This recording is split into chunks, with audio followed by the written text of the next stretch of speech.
Hola, mi nombre es Manuel Ángel Santana Tulegano, soy profesor de Sociología de la Universidad de La Laguna y en este vídeo voy a plantear una cuestión que todo el mundo se debería de hacer a la hora de comenzar unos estudios. ¿Por qué estudiar? Bueno, el acercamiento a esta cuestión lo haré desde lo que se suele denominar la perspectiva sociológica. Y basta buscar en los múltiples textos que hay de introducción a la sociología para ver que el desarrollo de la perspectiva sociológica tiene que ver con desarrollar la capacidad para ver lo general en lo particular. Esta capacidad de ver cómo la evolución de la vida que vivimos viene condicionada por las sociedades en que vivimos, que a su vez son el resultado de las vidas que vivimos. Bueno, esto que podría ser un cierto trabalenguas, podríamos decir que la perspectiva sociológica tiene que ver con ver lo extraño en lo familiar. Entonces, partiendo de que vivimos en una sociedad en que nos están constantemente diciendo que la educación es la clave, que vivimos en una sociedad de la información, que siempre hay que estar informándose, formándose, estudiando, planteamos, ¿es realmente así? ¿Verdaderamente sabemos de qué hablamos cuando hablamos de estudiar y de formarse? Aunque tendemos a olvidarlo, lo cierto es que la existencia de sistemas educativos generalizados y masivos es un fenómeno muy reciente, que en el marco de la evolución humana es casi una anécdota. Hace muchísimo tiempo que los Homo sapiens estamos en este planeta, pero hasta no hace tanto la mayoría de la gente no iba nunca al colegio. Y hace mucho menos tiempo, más recientemente, en la época de nuestros padres o nuestros abuelos, la mayoría de la población dejaba de estudiar en torno a los 15 años y se ponía a trabajar. Ahora tendemos a pensar que todo el mundo debería de seguir, al menos hasta los 18, hasta los 20 años, estudiando a tiempo completo. Y que idealmente deberíamos pasar toda nuestra vida estudiando, formándonos, actualizándonos, pero ¿sabemos de qué estamos hablando? La sociología plantea que el sistema educativo cumple distintas funciones sociales. En primer lugar, diríamos desde una perspectiva sociológica que el sistema educativo forma personas y ciudadanos, es decir, seres humanos con determinados valores y que por ello saben o no convivir en sociedad. En segundo lugar, el sistema educativo forma trabajadores, es decir, personas con las capacidades que en un determinado momento se demandan en el mercado de trabajo. Por último, en tercer lugar, enlazando estas dos cuestiones anteriores, en la medida en que las aptitudes adquiridas en el sistema educativo permiten a las personas ocupar unas u otras posiciones en la estructura social y que esto es lo que determina las condiciones de vida, al menos para una parte muy importante de la sociedad, el sistema educativo contribuye a reforzar y a cambiar la estratificación social. Esto yo siempre lo ilustro con una anécdota de mi infancia. Cuando yo era pequeño y mis hermanas y yo nos quejábamos, ay, es que no quiero estudiar más, que es un rollo. Nuestros padres nos decían, no te preocupes, si no quieres no estudies, siempre podrás cuando seas mayor dedicarte a limpiar la escalera. Pues bien, basta pararse a reflexionar sobre lo que acabamos de señalar para ver que ni toda la formación sirve para lo mismo, ni está tan claro que debamos seguir estudiando siempre. Claro que habría que especificar qué se entiende por estudiar. Y dado que es importante diferenciar entre conceptos como aprender, educar y formarse, deberíamos de pararnos a pensar un poco antes de ponernos a estudiar, aunque yo me considero de esos nostálgicos que pensamos que estudiar y pensar deberían de ser cosas que se dieran siempre. No tiene sentido estudiar sin pensar. Pero bueno, para no hacer la cosa mucho más compleja y usando términos muy coloquiales, podríamos decir que lo de estudiar puede concebirse básicamente de dos formas. O bien como un fin en sí, estudiar como un fin en sí mismo, o bien estudiar como un medio para lograr otros fines.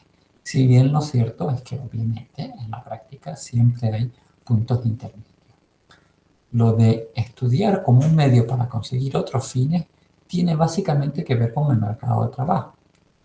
La idea implícita sería que si estudiamos y conseguimos un determinado título o credencial educativa, conseguiremos acceder a un empleo que consideramos atractivo, normalmente por motivos relacionados con el salario, el prestigio social, las condiciones laborales. Quizás el ejemplo más típico de esto serían las profesiones sanitarias. La gente dice, bueno, quiero estudiar para médico, fisioterapeuta o enfermero para trabajar de médico, fisioterapeuta o enfermero. Las teorías relacionadas con el capital humano plantean que la relación entre formación y empleo tiene que ver con lo que vienen a considerar capital humano, que de forma muy reducida es lo que tienen las personas que han estudiado medicina, saben cómo curar a las personas y por lo tanto hay otras personas que están dispuestas a pagarle o a pagar al Estado para que pague los médicos. Las teorías credencialistas son un poco más cínicas sobre este punto. Y lo que vienen a plantear es que un título vendría a ser algo así como una credencial, una especie de título nobiliario. De la misma manera que en las sociedades feudales, los nobles, que recordamos que se llamaban nobles, se les suponía que eran nobles, que tenían nobleza, pero en la práctica muchos no eran nada, no eran personas nada nobles.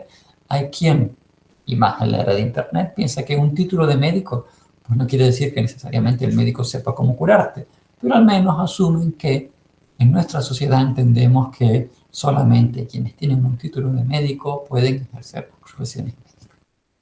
Bueno, eso sería en lo referente a quiero estudiar para tener un título como un medio para conseguir otras cosas. En cuanto a lo de estudiar como un fin en sí mismo, la educación podría ser el caso de pues, quienes quieren estudiar música, literatura, arte, no porque piensen que van a dedicarse a la música, sino porque es que hacer música es divertido, les da gusto, se lo pasan bien. ¿Vale? Bueno, por último, pero no por ello menos importante, y creo que especialmente menos en el caso de la educación universitaria y la presencial, conviene no olvidar que la educación es también un espacio de socialización, en el sentido que al término socialización se le suele dar coloquialmente. Es decir, vas a una universidad o a otra universidad, haces amistades, puede que encuentres pareja y en un futuro quizás los que hoy son tus compañeros de clase te pueden generar oportunidades laborales. Por eso, en los últimos tiempos se ha extendido una visión un tanto cínica de la educación superior como una especie de club social. Hay quien plantea que las caras universidades privadas no es que te formen mejor en cuanto que médico, abogado o contable que una universidad pública, sino que como te permiten relacionarte con gente más rica, pues cuando en el futuro vayas a desarrollar tu carrera profesional tendrás mejores contactos. Por lo tanto, la primera pregunta que deberíamos plantearnos desde un punto de vista sociológico antes de estudiar sería, ¿sirve la formación que me estoy planteando cursar para los objetivos que yo quiero obtener? Sean estos objetivos más utilitaristas, tener un empleo, o más finalistas, aprender por el gusto de aprender. Y deberíamos intentar responder a esta pregunta teniendo en cuenta el marco amplio de la sociedad en que nos desenvolvemos, que de eso va la perspectiva sociológica. En la medida en que la educación se ha convertido en un negocio, y en nuestra sociedad la educación se ha convertido en un negocio, deberíamos de saber que serán muchos quienes nos dirán, ven, cómprame mi oferta formativa, que será el pasaporte para el tipo de vida que tú quieres tener. Claro que como sucede a menudo cuando nos están vendiendo algo, puede ser que lo que nos vendan en realidad no satisfaga nuestras necesidades. Deberíamos pensar desde dónde nos habla, quién nos habla. Y en este sentido rompo una lanza a favor de las universidades públicas. Yo no necesito venderle a nadie una formación porque afortunadamente mi sueldo no depende de que yo convenza a nadie de que si viene al curso que yo le digo, que yo le quiero vender, va a tener la vida que esa persona quiere tener. La segunda pregunta que nos deberíamos de plantear antes de estudiar es ¿por qué queremos estudiar? Hace ya bastante tiempo que doy clase en una universidad pública y cada vez estoy más convencido de que mucha gente inicia estudios universitarios sencillamente porque piensa que si obtienen estudios superiores serán personas superiores a quienes no los tienen. O quizás porque como no tenían estudios superiores, se han sentido inferiores a quienes tenían estudios superiores. El otro día tenía una conversación en que una persona me decía que cuando era niña, cada vez que terminaba el curso, siendo niña, en el colegio, decía, quiero ver todo lo que he aprendido. Y que desde entonces se había planteado que la vida iba de aprender. Y bueno, pues esa persona se planteará estudiar por una serie de cosas, pero ¿por qué estudiar o no desde una perspectiva sociológica? Obviamente yo no le puedo responder a nadie la pregunta de por qué estás aquí, es decir, cursando unos estudios X, pero la sociología nos puede ayudar a comprendernos mejor a nosotros mismos y por eso creo que vale la pena invitarles a seguir aprendiendo sociología para ver si queríamos seguir. Muchas gracias y hasta la próxima.